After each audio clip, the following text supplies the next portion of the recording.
Mit navn er Kim Sørensen, og jeg er sikkerhedschef i Stark.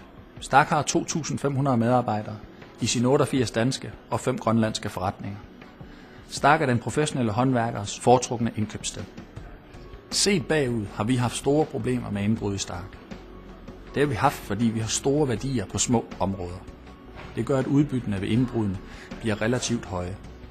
Vores løsning til det har været Tåge, og det har faktisk vist sig, at udbyttene for de indbrud nu er noget lavere, at de har sågar haft den præventive effekt, at det ikke sker længere.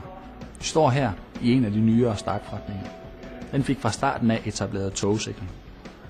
Togsikringen beskytter blandt andet elværktøjet, og togsikringen har allerede haft sin virkning for os. Der har været flere indbrudsforsøg mod denne forretning, og togen har sikret os, at udbyttene ikke blev særlig store. Ved at have togsikring som en af vores sikringsformer i Stark, har vi nu flyttet os fra at være reaktive til at være proaktive. Vi sørger altså for, at udbyttet af indbrudene nu er mindre. Det var et valg, vi traf sammen med leverandøren Protect. Det er en leverandør, vi kan anbefale til andre, og et valg, vi aldrig har fortrudt.